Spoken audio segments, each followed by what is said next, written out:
El presidente Alejandro Yamatei presentó el semáforo de la reactivación para la nueva normalidad. Le explicamos en qué consiste y cómo funcionará. Surgen dudas sobre el pago del bono 14. Empresarios proponen medidas alternativas como el pago a plazos y los acuerdos entre empleados y empleadores. El Ministerio de Salud solicita un mayor presupuesto para el 2021. Analizamos si los 14.000 millones que piden son necesarios. La CONRED también solicitó la ampliación de su presupuesto. En A la Medida conocerá los argumentos de las autoridades. El envío de remesas desde Estados Unidos finalmente registra un crecimiento luego de 3 meses a la baja. En los municipios de Nahualá, Santa Catarina y Ixtahuacán continúan las acciones en el marco del estado de sitio.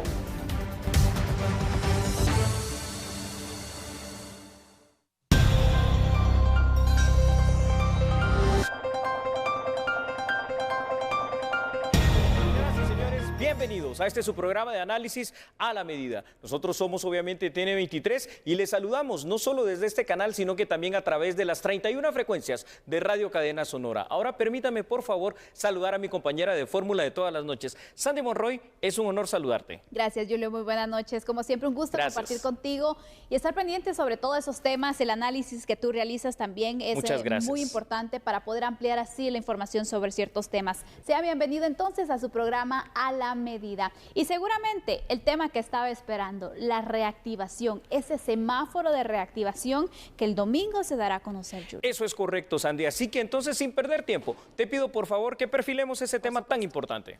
Y hoy el presidente de la República hizo este anuncio. Indicó que el domingo en cadena nacional dará a conocer los detalles, pero dio algunos puntos que se tomarán en cuenta en esta reactivación. Conozca en la siguiente nota.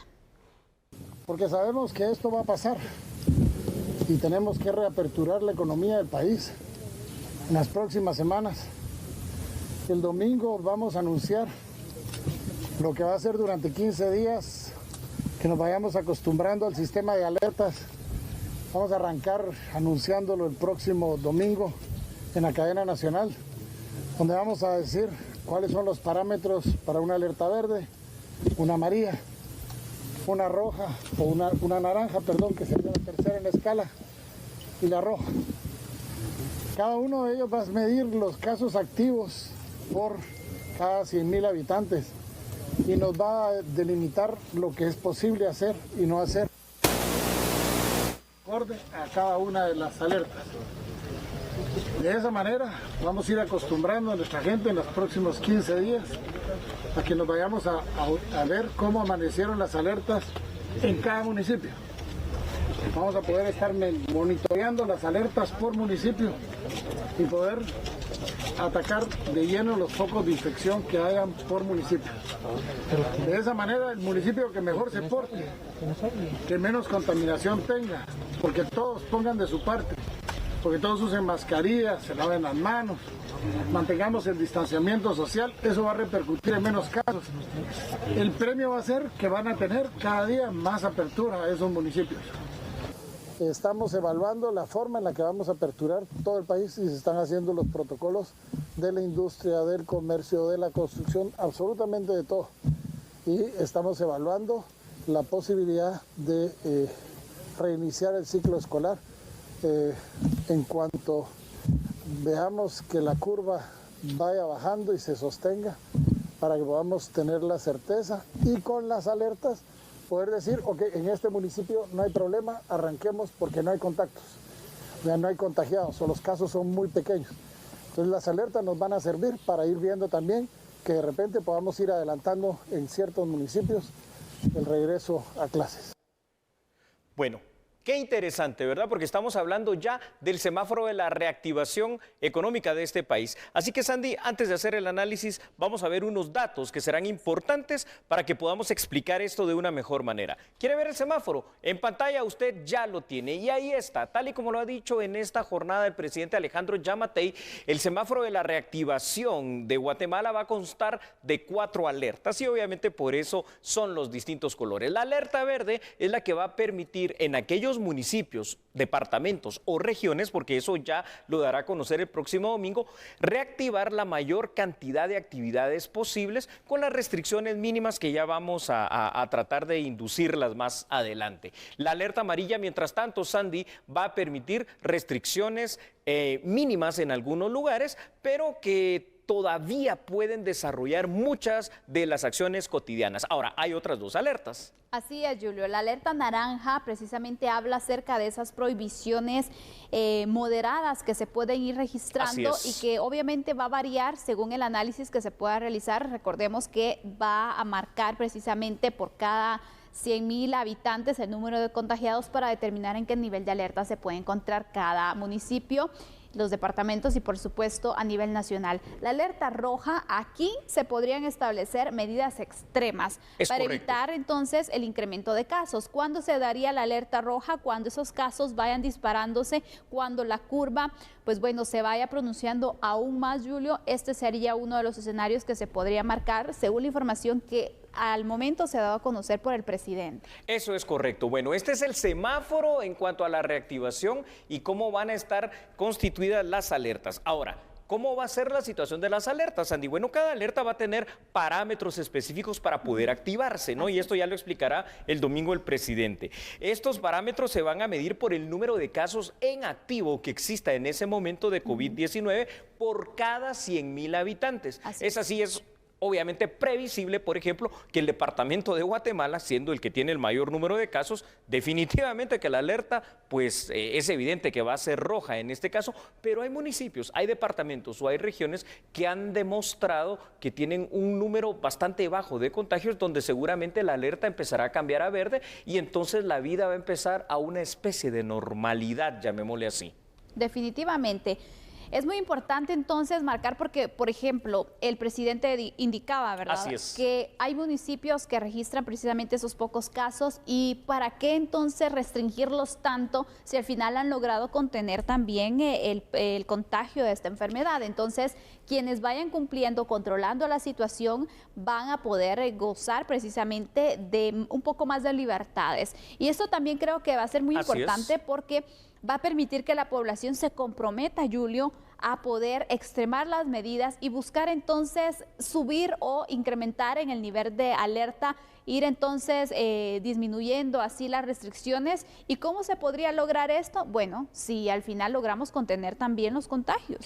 Eso es correcto. Inclusive empezaba a hablar el presidente Giammattei de una eventual. Esto sí es eventual. Todavía obviamente aquí hay que tenerlo bien claro, no hay que especular, no se está diciendo que se va a reactivar el tema de las clases. No, esto será posteriormente, pero ya está hablando inclusive de que esta será una actividad que podrá retomarse en su momento determinado. Entonces, ahí lo tenemos, Sandy, las alertas van a ser publicadas para finalizar esta parte del análisis, tal y como tú lo dices, por municipios, por departamentos y por regiones. Así es, pero también hay otros sectores que es importante marcar que también se van a incluir dentro de estos protocolos y las medidas que se van a establecer para los próximos 15 días que se anunciarán este domingo, y se trata de los hoteles y de los restaurantes. Respecto a estos sectores, el presidente también se refirió e indicó lo siguiente.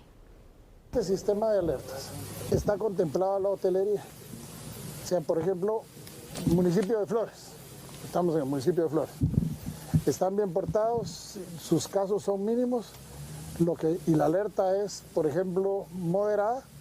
Eso significa, una alerta naranja significa, por ejemplo, que los hoteles pueden estar abiertos. Lo único que la restricción va a ser la alerta naranja o roja, por ejemplo, que puedan haber comedores, la gente puede comer en sus habitaciones para que no haya gente acumulada. De igual manera, los restaurantes van a recibir un porcentaje de autorización de personas, acorde a la cantidad de metros que tiene el restaurante, va a ser la cantidad de personas que puedan estar sentadas y con mecanismos de aislamiento. Los meseros o meseras tendrán que usar su careta, tendrán que usar guantes a la hora de dar los alimentos, en fin, normas que nos tenemos que acostumbrar a ellas. Bueno, y esto es muy importante y ahora lo vamos a explicar, Sandy, televidentes y también radioescuchas, porque el sector hotelero y el sector de restaurantes, ¿cómo va a empezar a reactivarse dentro de este semáforo de reactivación económica? ¿Me permites presentar unos datos? Por supuesto, Julio. Véalos, por favor, en pantalla. A ver, Preste mucha atención a lo siguiente. El sector hotelero podrá empezar a funcionar en aquellos municipios que en su momento sean marcados con alerta naranja, es decir, aquellos que tienen la alerta obviamente verde, amarilla y hasta naranja podrán empezar ya a funcionar. ¿De qué manera? Bueno, los hoteles van a poder, Sandy, abrir al público. Eso sí, si hay restaurante en el hotel, los huéspedes tendrán que comer en sus respectivas habitaciones por el tema del distanciamiento social. Tiene toda una lógica. Lo que se busca es que los alcaldes disminuyan también el pago de impuesto único sobre inmueble a los hoteles para apoyar al sector hotelero.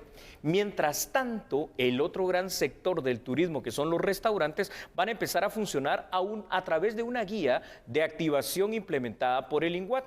Deberán eliminar, por ejemplo, Sandy, el servicio de buffet para tratar de evitar en lo posible la mayor cantidad de manipulación del alimento, que llegue lo más directo hacia el comensal. Se establece o se va a establecer un procedimiento de desinfección, inclusive al momento de cancelar la cuenta, ¿verdad? Cuando te entregas el dinero o entregas la tarjeta de débito o de crédito. Y en la modalidad de servicio a domicilio, van a haber aspectos muy importantes que hay que cuidar. Es decir, el personal deberá portar la mascarilla, extremar las medidas sanitarias y obviamente la comida tendrá que ir en los empaques adecuados y además con plásticos protectores para evitar también, una vez más, cualquier tipo, no solo de contaminación, sino que contaminación al manipular en el traslado del alimento.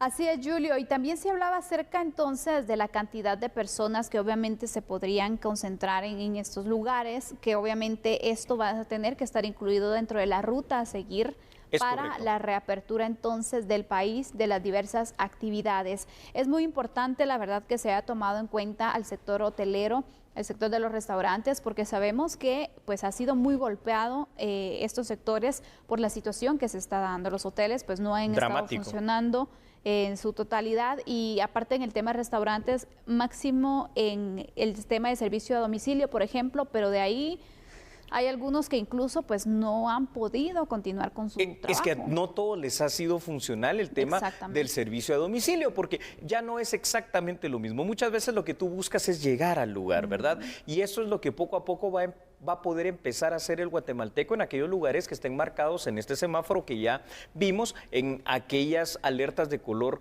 verde, amarillo y hasta naranja. Ahora, vamos a tener que acostumbrarnos en esta nueva normalidad también a cosas que antes del COVID-19 no veíamos. Es decir, que quien nos atienda, el mesero, va a tener una mascarilla que lo va a proteger, va a usar guantes y que obviamente en un restaurante donde estamos acostumbrados tal vez a ver 100 personas, en esta ocasión veremos unas 40, 50 personas por el tema del distanciamiento mismo. Por supuesto, pero hay otro tema también que ha estado pues muy pendiente de la población. ¿Cuál es? El tema de los aeropuertos. Los vuelos internacionales, en este sentido también el presidente se ha pronunciado, ha indicado entonces qué podría pasar. Obviamente el domingo se va a dar toda la información, pero ya se dieron algunos puntos que se van a tomar en cuenta y esto es lo que pasaría entonces con el tema de los aeropuertos y los vuelos internacionales. Como le digo, preparando el aeropuerto. El director de Aeronáutica Civil los puede acompañar para irles a explicar y que miren adentro las instalaciones, cómo nos estamos preparando para abrirlo. Es lo único que le digo que nos hace falta aquí, es el sistema de cámaras térmicas igual al del aeropuerto de Guatemala, de manera que las personas que vengan o que salgan puedan tener el control de la temperatura. De ahí todos los elementos de bioseguridad se han ido instalando y vamos a tener listos los aeropuertos en los próximos 15 días, 3 semanas. Una cosa es tener listos los aeropuertos y la otra es principiar a abrirlo. ¿De qué depende que lo abramos?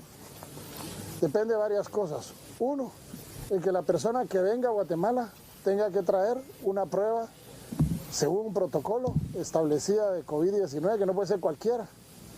No puede ser esas pruebas de embarazo que andan por ahí, sino que tiene que ser pruebas reales, con PCR, lo que va a hacer que tengamos una posibilidad muy remota de que la persona esté contagiada cuando venga a Guatemala.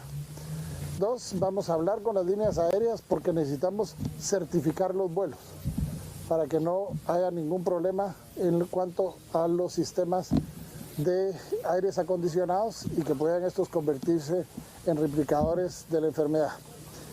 Y 3, vamos a hacerlo de común acuerdo con toda Centroamérica, porque ahorita hay un país centroamericano que ya tiene impedimento de entrar a Europa, no somos nosotros.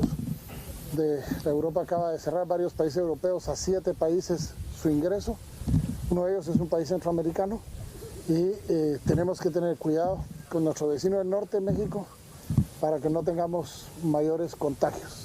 Los protocolos se van a establecer y yo esperaría que en las próximas 6-8 semanas los protocolos estén establecidos y estemos preparados para ir reabriendo los aeropuertos poco a poco. Partamos de esa base con las últimas palabras del presidente Alejandro Giammattei, viendo en pantalla o escuchando a través de la radio lo siguiente. Sandy, es claro, ¿no? Esto no va a ser tan rápido. Por eso estos protocolos que se están hablando para el tema aeroportuario, dice el presidente que van a estar establecidos, definidos y probablemente no implementados en las próximas 6 u 8 semanas. Quiere decir que estamos hablando más o menos de mes y medio, 2 meses. Ahí hay que tener esa claridad. Los aeropuertos y los viajes aéreos, también aclaraba el presidente Giammattei que van a ser certificados los vuelos. Pero, ¿qué significa esa certificación que exigirá Guatemala? En primer lugar, Sandy, se va a buscar que no exista a través de las aerolíneas ningún tipo de problema con el sistema de aire acondicionado de los aviones. Esto para tratar de evitar el contagio por esa vía de las personas que vienen dentro de él. Las personas, además, que ingresen a Guatemala, tendrán que traer un certificado de su prueba de COVID-19, la PCR, obviamente de manera negativa, porque de lo contrario, si es positiva o no lo traen, simple y sencillamente me imagino que parte del protocolo será no ingresar a nuestro país. Y entonces esto nos habla también de que va a haber una apertura de cielos centroamericanos y para ello ya se está coordinando con el resto de países que integran este istmo centroamericano, Sandy. Definitivamente es muy importante tratar este tema, Julio, porque sabemos también que esta actividad ha estado paralizada, pero obviamente por esa seguridad, por esa prevención,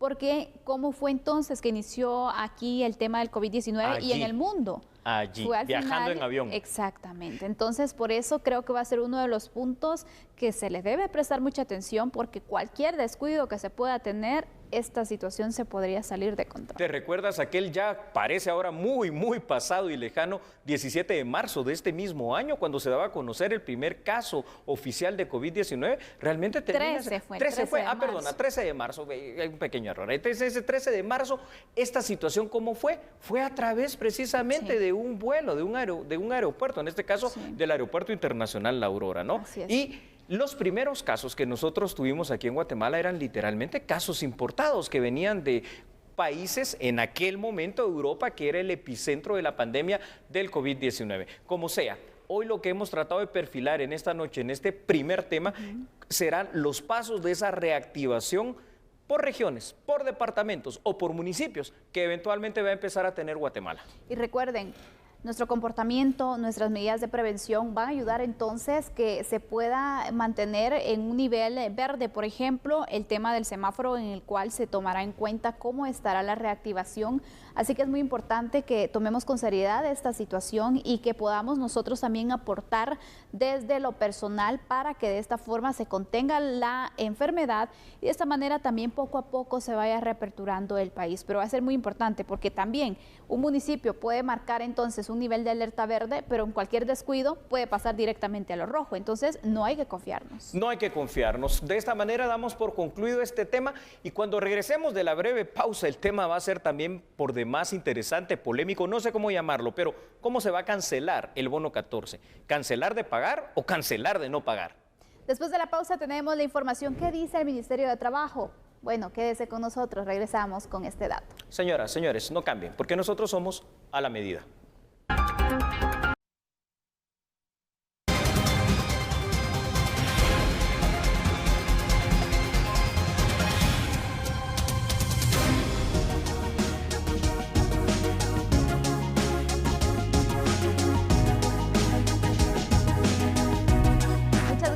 Seguir en sintonía. Hablemos entonces del pago del bono 14, que por cierto ya estamos en esa cuenta regresiva para que se cumpla.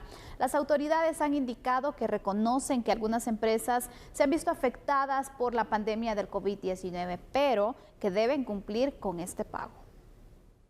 El ministro de Trabajo y Previsión Social, Rafael Rodríguez, recordó que según el decreto número 4292, el pago del bono 14 deberá efectuarse en la primera quincena de julio a todos los trabajadores del sector privado y público. Nosotros estamos para proteger al trabajador y la prestación debe ser pagada. Eso significa que los trabajadores son acreedores en primera línea y las empresas son deudoras de los trabajadores. Entonces los trabajadores tienen el derecho, que en este momento tal vez, si así lo comprueba la empresa, no puede ser cumplido, pero sigue persistiendo su derecho en cuanto la posibilidad económica de la empresa así lo demuestre. Sin embargo, debido a la crisis provocada por el COVID-19, la actividad económica de varios sectores se ha visto afectada, por lo que atenderán por medio de la legislación vigente una regulación de los mecanismos para el cumplimiento o documentación de las obligaciones relacionadas con dicha prestación. Por lo tanto, dieron a conocer orientaciones para que los patronos cumplan con su obligación. Que el uso de la declaración jurada establecida en ley establece también la obligación de comprobar lo que corresponde a la no capacidad o la no posibilidad económica que presenta el patrono o las entidades en este momento. Esas circunstancias deben ser debidamente comprobadas y establecidas también bajo juramento. Por lo tanto, si el patrono o la entidad no cuenta con la posibilidad económica en este momento, pues puede ser uso de ese mecanismo. Sin embargo, no quiere decir que exime del cumplimiento de la obligación cuando éste tenga la posibilidad económica o cuando esto sea requerido en su momento por la Inspección General de Trabajo, porque esta información va a ser verificada de la mano con un proceso de inspección establecido para el cumplimiento de estas obligaciones. La obligación persiste. El trabajador tiene derecho a devengar esa prestación. ¿Cómo sea devengada esa prestación? Es lo que está sobre la mesa y que se les ha puesto pues como las opciones, orientaciones que establece la misma normativa, no el órgano rector de trabajo, ¿verdad?, sino la misma normativa contempla dichas disposiciones y nosotros pues las hemos informado y comunicado.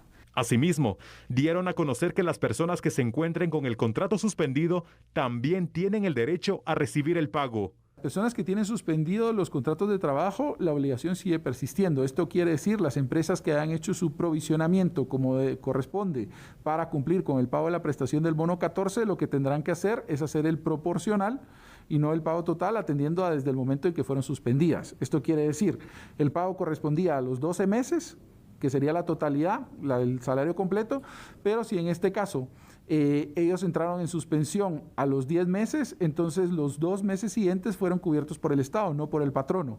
Entonces tendrá que ser el promedio de, en ese sentido, el promedio para el pago del bono 14. Y bueno, también el sector empresarial se ha pronunciado respecto a estas sugerencias que realizan las autoridades del Ministerio de Trabajo. Esto es lo que indicaron. Dentro del marco de la ley del bono 14, específicamente del bono 14, da la opción a que las empresas que no tengan capacidad de pago, el gobierno las financie, les dé un financiamiento a una tasa preferencial para que estos puedan pagar el bono. Y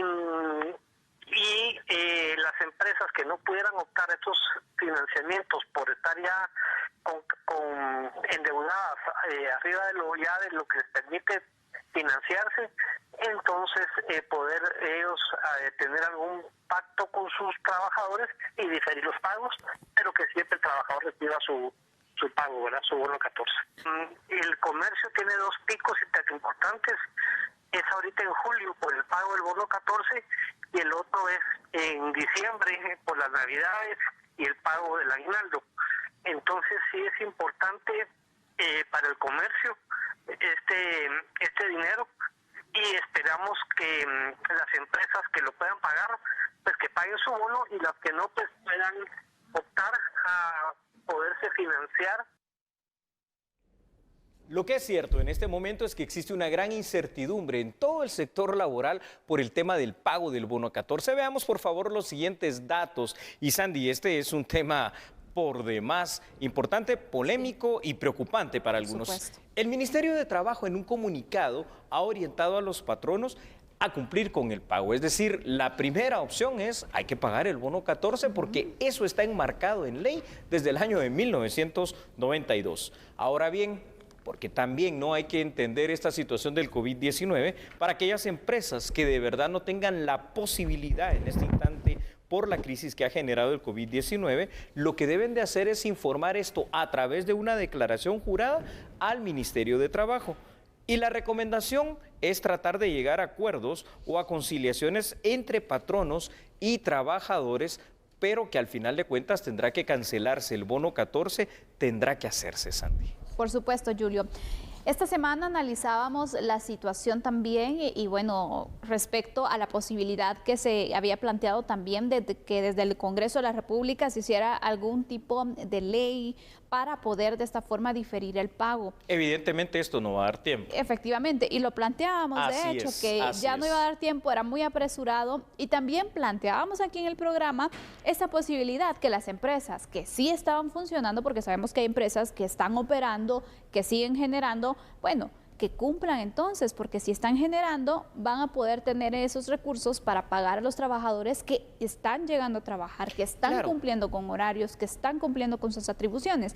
Mientras que las que en este momento tienen complicaciones, que se pudiera ver entonces sí esa posibilidad de diferir, pero precisamente con ese acuerdo con los trabajadores. Lo planteábamos aquí y creo que es lo más prudente, Julio, no sé qué piensas tú. Sí, al final de cuentas va a ser lo más prudente, porque igual exigir que se pague ahorita si la condición económica no está, no va a servir absolutamente de nada. Es comprensible en este punto, pero también recordemos que no se puede dejar de cancelar o alargar mucho también el pago, porque obviamente está el trabajador que espera esa bonificación. El gran problema es esa situación. Aquí ya hay una costumbre, y esa costumbre la dicta precisamente que desde el año de 1992, por tema legal, porque este es un decreto legislativo, se paga este bono anual más conocido como el bono 14. Y entonces la ley dice y marca que debe ser pagado los primeros 15 días del mes de julio. Sin embargo, también en aquel momento nadie se podía imaginar que para el año 2020 se iba a estar en medio de una crisis económica derivada de otra crisis de salud, que es la del COVID-19.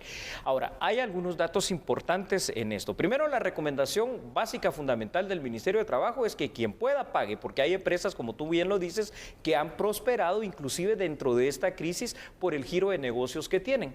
Y en todo caso, aquellos trabajadores que están suspendidos, porque ahí también queda la duda, ¿no? ¿Y qué van a hacer? A ellos también se les debe pagar el bono 14, Sandy. Por supuesto, también está esa parte, ¿no?, donde se ha logrado este acuerdo y que obviamente también no se debe olvidar este pago, porque sabemos también la empresa que no lo realice, que no busque un acercamiento con los trabajadores, con este acuerdo, con la declaración jurada, pues bueno, también podría enfrentar algún tipo de sanción. Objeto de sanciones, obviamente de conformidad a lo que es en primera instancia el Código Laboral, y seguramente después llegarán las demandas laborales también. Entonces ahí está. Sea como sea, estará la incertidumbre para muchos de que tendrán que negociar con los patronos cómo se va a diferir en todo caso el pago del bono 14 o de qué manera se va a hacer. Ahora conozcamos otras noticias, porque el alcalde capitalino Ricardo Quiñones supervisó los trabajos que se llevan a cabo en la segunda fase de la carretera de Santa Fe en la zona 13. Un total de 7 kilómetros y 5 puentes en la vía alterna del sur, zona 13 capitalina, serán construidos bajo la coordinación del alcalde de la capital, Ricardo Quiñones. El jefe edil explicó que dicha carretera es una de las rutas más importantes con las que se espera generar alrededor de 1.500 empleos, por lo que realizó una supervisión a los trabajos realizados. Esta carretera va a permitir que haya desarrollo económico. Aquí van a circular cerca de 35,000 vehículos todos los días. Va a permitir que tanto el Aguilar Batres como el tramo que viene de Villanueva sobre el eje de la Petapa y lo que viene también en la Hincapié y por qué no decirlo sobre la carretera El Salvador, que hay desviaciones que vienen personas que se trasladan desde el sur del país, desde el sur de la ciudad hacia la ciudad, va a permitir que tengamos una nueva vialidad que va a darnos un desarrollo económico, y eso es lo que necesitamos, que a futuro pensemos en el empleo, pensemos en las personas que hoy van a necesitar un empleo más que nunca cuando esto pase, y eso es lo que estamos trabajando al lado de todo este esfuerzo. Quiñones anunció que el trabajo tendrá un costo de alrededor de 400 millones de quetzales y espera que las labores queden terminadas en los próximos meses. Estamos apuntándole a que sea a inicios del año 2021, quizás podemos hacerlo antes. Esta obra que están viendo en este momento tiene un 80% de avance. Además, manifestó su interés por cuidar el medio ambiente y señaló que sembrarán más de 20,000 nuevos árboles en dicho tramo carretero.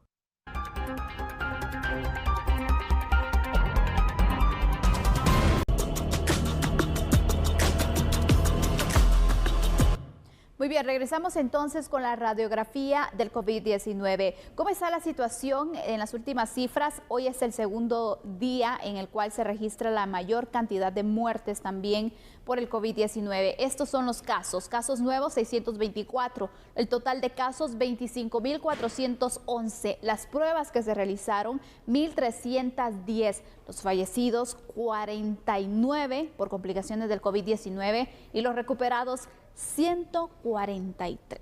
Cifra dramática cuando vemos esa de fallecidos en 49. Sin embargo, también lo positivo es que un día más que ha bajado un poco el número de casos nuevos detectados. Y si me permites, de una vez para hacer la radiografía de lo que es el COVID-19, vamos a ver la región número 1. Y es que esta es una región que alarma, porque imagínense ustedes, 20.519 casos distribuidos de la siguiente forma. Chimaltenango 396, Zacatepeques 1.154 y el departamento de Guatemala con 18.969 casos. La región número 2 así se encuentra. Veamos entonces, esta región tiene un total de casos de 1.908. Aquí se encuentra Huehuetenango con 134, Totonicapán con 86, Quetzaltenango con 891 y San Marcos con 797. Trasladémonos ahora a otra parte del país, en la región número 3, para ver cómo están estos departamentos. Región 3, 963 casos totales. Izabal,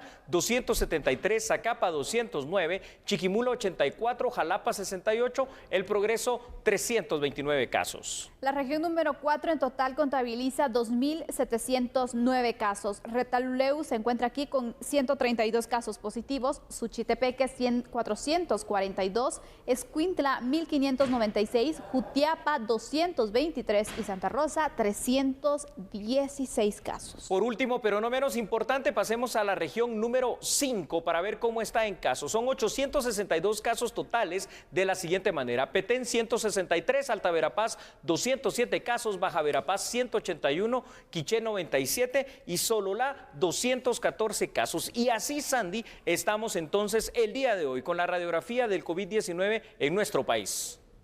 Bueno, este es el panorama entonces que estamos enfrentando del COVID-19 y de esta manera finalizamos nuestra emisión. Les recordamos que mañana lo esperamos a las 9 de la noche. Así es, nos vamos, pero regresamos. Chao.